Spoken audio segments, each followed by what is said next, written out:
Hi all. Lately I've been doing these little tips and commentary videos on runs. I pick a world record that's pretty bad, and then I go ahead and do like a commentary tips video while I do the run, and then I get the world record and I kind of repair it. And it's kind of a little fun, it's more entertaining for me, and I get to talk a little strategy about risks generally. Today I'm gonna do something a little different, and it's gonna sound really lame because essentially I'm gonna go look at a video that's on my channel, watch it, and then kind of break it down. Um, I'm not going to do this often. I kind of would probably only do this on ones that I feel that should be highlighted because I do put out a lot of speedrunning records on a daily basis and they just get kind of buried. So when there's something that's just very special, I'm going to try to bring attention to it a little bit more. And this one I really want to. And it's not just from a flex standpoint because that's not where I'm going with. It's because there's a big misconception on strategy on this scenario. And I mean, you can see the records 1 minute, 11 seconds. The typical runs are about 10 minutes long. So I kind of want to share the strategy because if I had this a month ago, it would probably about save me about 3 days of experimentation. And so I'm sure there's someone out there at some point trying to beat Final Stand and swearing and would love this information. So, gonna share it with you.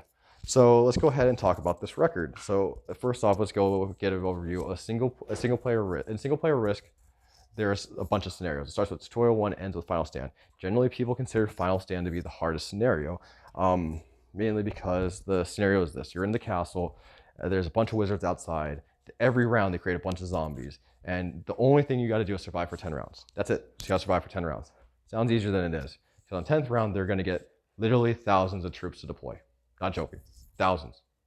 So you gotta be thinking, like, if they're gonna get thousands of troops, they're gonna win, obviously, because there's no way I can stop 1,000 troops or more.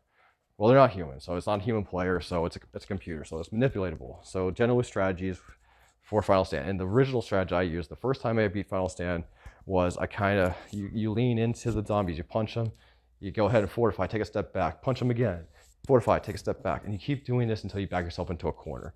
And then on the 10th round, like before the 10th round, you go ahead and create a small buffer in front of you. On the 10th round, they kill your buffer, but you let you live. And that's the end of the run. It's like 6, 7, 8, 9 minutes, whatever. And so I had that, and I'm not really happy with the time, but I'm looking at it, I'm like, I could at least click faster, So I'm like, I need to go ahead and improve this. So I started playing around and experimenting with Final Stand, and yeah. Generally people say this is the hard one. All verse 1 is 10 times harder. This one's a joke. Final Stand's really easy. It's actually really fun to run because of zombies. And I'm going to show you the world record, and I want to explain the strategy behind it because it just breaks this map. And if you don't get it in the second round like I did, you'll get it in the third or fourth. I mean, if you just do one simple thing, you'll easily walk through this map. So let's go ahead and watch the world record. It's really short, so go ahead and explain what I'm doing. So when you start Final Stand, you don't get a draft phase. You have to start with fortification.